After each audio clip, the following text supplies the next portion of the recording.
Your sister decided she needed space to find herself, my mother announced over Sunday dinner, her voice carrying the particular warmth she reserved for lies she expected everyone to believe. Maya always struggled to feel like she belonged here. We supported her decision to start fresh somewhere new. I nodded along, just like my father and younger brother, accepting the narrative that my adopted sister had simply chosen to leave on her 18th birthday, until 3 months later when I found Maya living in a homeless shelter 40 miles from our house, weighing 93 pounds.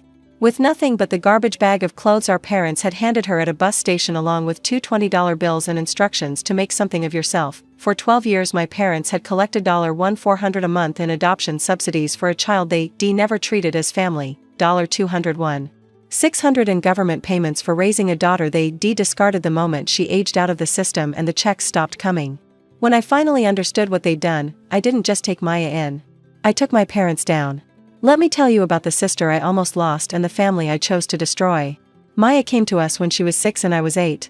I remember the social worker's car pulling into our driveway, the small figure in the back seat clutching a stuffed rabbit that had seen better days.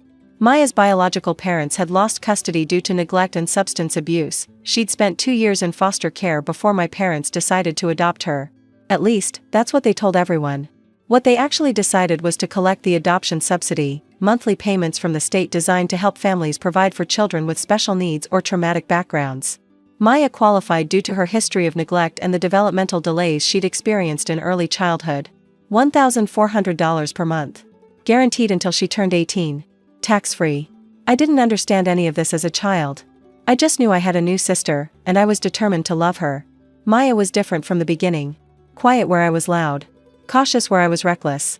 She'd learned early that attention wasn't always safe, that adults couldn't always be trusted, that love came with conditions she needed to identify quickly. I tried to show her our house was different. I shared my toys, defended her at school, crawled into her bed when she had nightmares about things she'd never fully explained. Our parents were present. They fed us, clothed us, sent us to school. They attended parent-teacher conferences and took family photos that looked normal in every way. But there were differences I didn't understand until later. My clothes were new, Maya's were second-hand. My activities were funded enthusiastically, Maya's requests were met with sighs about budget constraints. My birthday parties were celebrations, Maya's were obligations, the minimum effort to maintain appearances. I thought it was just personality differences. Some parents clicked more with certain children. It didn't mean anything. It meant everything. The disparities grew as we got older. I got a car for my 16th birthday. Maya got nothing for hers. We need to be responsible about spending, my mother explained, though we just returned from a family vacation that mysteriously hadn't included enough space for Maya to come along. I was encouraged to apply to colleges, any colleges, with parental funding promised.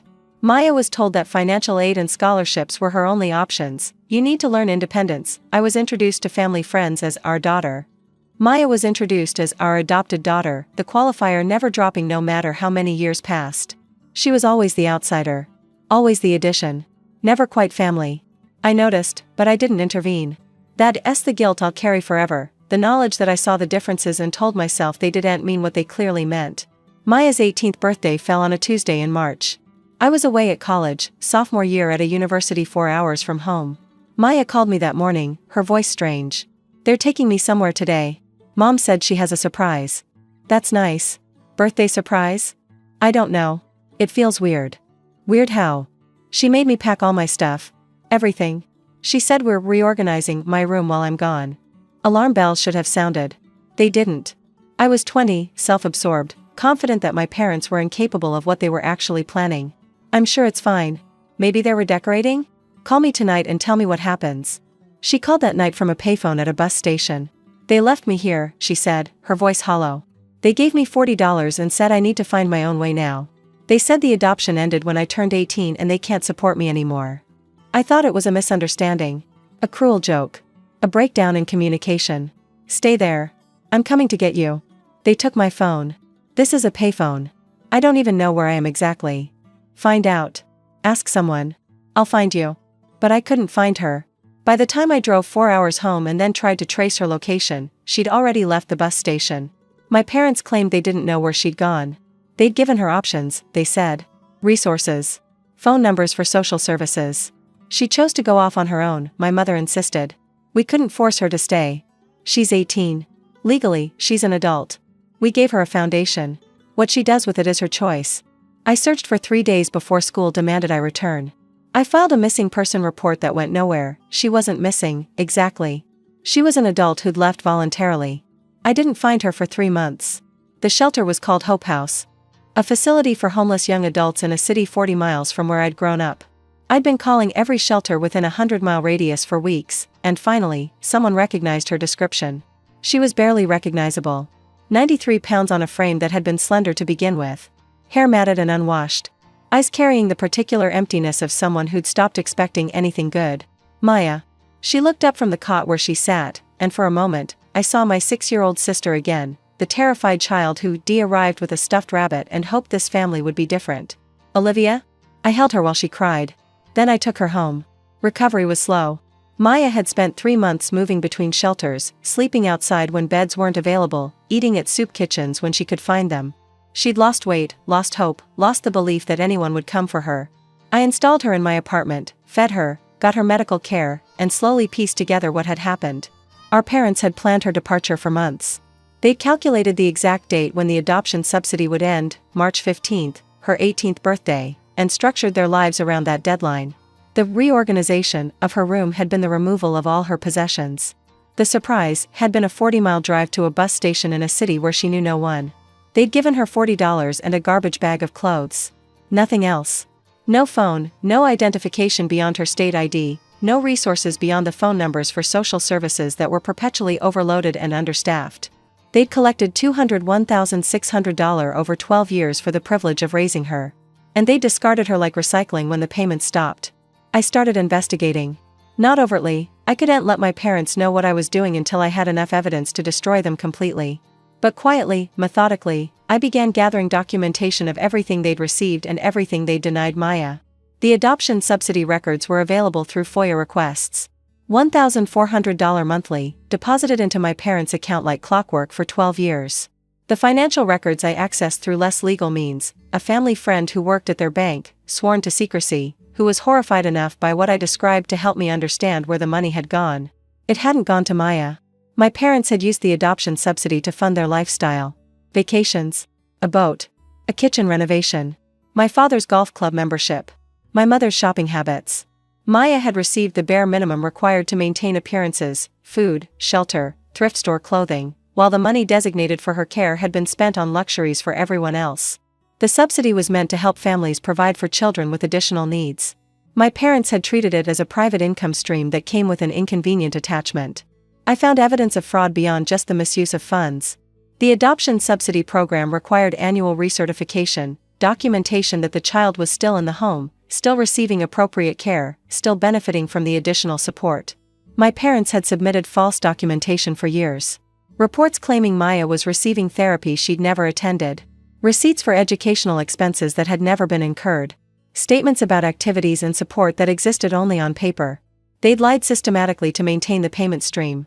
That was criminal fraud. Prosecutable. The kind of thing that ended with prison sentences and repayment orders. I kept gathering evidence. Maya recovered slowly. I enrolled her in community college classes, helped her get a part-time job, and watched her gradually rebuild the confidence that 12 years with our parents had systematically destroyed. She didn't want to press charges initially. The shame of being discarded, of being the child nobody wanted, ran deeper than the anger. They'll say I'm lying, she told me. They'll say I chose to leave. Everyone believes them. Not everyone. Not once they see the evidence. What evidence? I'm just the adopted kid who didn't work out. That's the story. That's their story. We're going to tell a different one. I spent 6 months building the case. Documentation of the subsidy payments. Evidence of how the money was actually spent. Records of the fraudulent recertification forms. Statements from Maya about the treatment she'd received, the second-hand clothes while the family bought new, the excluded vacations, the constant reminders that she was different, less than, not really one of them. I found other witnesses too. Teachers who'd noticed the disparities. A neighbor who'd seen my parents loading Maya's belongings into their car on her birthday. The bus station clerk who remembered a crying teenager being left with nothing but a garbage bag. The picture that emerged was damning. Not just misuse of funds, but systematic abuse of a child who'd been acquired not for love, but for revenue. I took the evidence to 3 places. The state agency that administered adoption subsidies. The district attorney's office. And a journalist who specialized in child welfare stories. The investigation took 4 months. My parents were unaware until the moment police arrived at their door with a warrant for their financial records. I wasn't there for the arrest. But I was there for the trial. The courtroom was standing room only. The case had attracted significant attention. The story of a child adopted for subsidies and discarded when the money stopped resonated with a public increasingly aware of adoption abuse. My parents had hired expensive attorneys who attempted to portray Maya as troubled, difficult, and ultimately the architect of her own departure. They claimed she'd been offered support and refused it. They claimed the money had been spent on her care, regardless of what records showed. Maya testified for 3 hours. She described the secondhand clothes while I got new wardrobes. The vacation she was excluded from. The constant reminders that she was adopted, different, not really family. The morning of her 18th birthday, when she'd been driven to a bus station in a city she'd never visited and left with $40 and a garbage bag. They told me the adoption was over, she said quietly. They said they'd done their job and now I was on my own. They didn't say goodbye. They didn't say they loved me. They just left me there. The defense tried to shake her. Tried to suggest she'd exaggerated, misremembered, dramatized. Then I testified. I told the truth about growing up in that house. About watching my sister treated as less while telling myself it didn't mean anything. About the differences in how we were clothed, supported, included. About the family vacations that somehow never had room for Maya. About the conversations I'd overheard, my parents discussing when this is over and what we can finally do when she's gone. I told them about finding her in the shelter. 93 pounds. Hollow eyes. The garbage bag of clothes still her only possessions. I told them about the $201,600 in subsidies that had funded my parents' lifestyle while Maya received the minimum required to keep the checks coming. And I told them about the choice IED made, to destroy my relationship with my parents in order to get justice for my sister.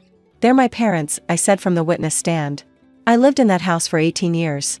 I benefited from what they did, even though I didn't understand it at the time. The vacations, the nice things, the college fund, some of that money came from Maya's subsidies. But she was my sister. Not adopted sister. Sister. And what they did to her, what I watched them do and didn't stop, I'll never forgive myself for not seeing it sooner. The verdict came after 4 hours of deliberation. Guilty on 12 counts of fraud. Guilty on 6 counts of false statements. Guilty on 2 counts of child neglect resulting in harm. My mother received 8 years. My father received 6. They were ordered to repay the full $201,600 in misused subsidies, plus an additional $150,000 in damages to Maya. The judge's statement was scathing. You adopted a child not because you wanted a daughter, but because you wanted income. You collected payments meant to provide for her care and spent them on yourselves. And when the payments stopped, you discarded her like surplus inventory. She looked directly at my parents. Children are not revenue streams. Adoption is not a business transaction. You violated every principle that adoption subsidies were designed to protect, and you did so knowingly, systematically, and without remorse. Maya is 23 now. She finished community college and transferred to a 4-year university. She's studying social work. She wants to help kids in foster care avoid what happened to her. We share an apartment near her campus. I transferred to finish my degree closer to where she needed to be. We're rebuilding the sisterhood we should have had all along, the one our parents' exploitation prevented. The restitution money is held in trust for her, managed by an attorney who ensures it goes toward her education and future. She doesn't want to touch the repayment from our parents, it feels tainted, but the civil damages have helped her build a foundation. I haven't spoken to my parents since the trial. They've sent letters from prison. They've tried to contact me through relatives. They've offered explanations, justifications, the particular revisionism of people who believe they did nothing wrong. I respond to none of it. Some relationships can't survive certain revelations. When you learn your parents treated a child as an income stream and discarded her when the profit stopped, there's no pathway back to normal. My brother, Tyler, is more complicated. He was younger, less aware, more protected from the ugliest truths. He struggled with the same questions I have. How much did we benefit from Maya's exploitation? How complicit were we in something we didn't fully understand? He visits Maya occasionally now. They're building something that might become sibling connection, though the history makes it complicated. We're all survivors of the same family, just damaged in different ways. Maya asked me once why I did it. You could have just taken me in and moved on, she said. Going after them cost you your relationship with your parents. Your family. Everything. You are my family, I told her. That's what they never understood. Adoption isn't a financial transaction. It's a commitment. They failed that commitment, and someone had to hold them accountable. But the cost was worth it. They needed to face consequences. And you needed to know that what happened to you wasn't your fault, Wasn't because you were unlovable, wasn't because you didn't deserve a real family. She cried. I held her. The story made news beyond our local area. A journalist wrote a series about adoption subsidy fraud, using our case as the centerpiece. The attention led to reforms in several states: stricter oversight, better verification, more protection for adopted children who might be seen as income rather than family. Maya testified before a state legislative committee considering new regulations. She told her story to people with the power to prevent it from happening to others. I was 6 years old, she said, her voice steady. I didn't understand why this family had chosen me. I just wanted to belong somewhere. I spent 12 years trying to earn love that was never real. And then I spent 3 months homeless because I'd aged out of my profitability. The committee passed the reforms unanimously. Some people ask if I miss my parents. I miss the parents I thought I had. The ones who seemed loving and normal, who took family photos and attended school events and looked like any other middle-class family. I don't miss the people they actually were. The ones who saw a vulnerable child as a payment source. The ones who calculated exactly when her value would expire. The ones who drove her 40 miles from home and left her with nothing because she stopped generating revenue. Those people I've never missed for a moment. Maya has a stuffed rabbit on her bed in our apartment. Not the original one, that was lost somewhere in the 3 months she spent homeless. But I found an identical replacement, the same manufacturer and model, and gave it to her on her first birthday after we reunited. She cried when she opened it. You remembered. Of course I remembered. You held that rabbit every night for years. It was the only thing from your first 6 years you managed to keep. Until they threw it away. They threw away a lot of things. But we're taking some of it back. She's not revenue. She never was. She's my sister. The one who arrived scared and hopeful, who survived 12 years of systematic exploitation, who rebuilt herself from homelessness and hunger into a woman determined to help others. My parents saw a check. I see a survivor. That's the difference between family and fraud. And it's why I'll never regret taking them down.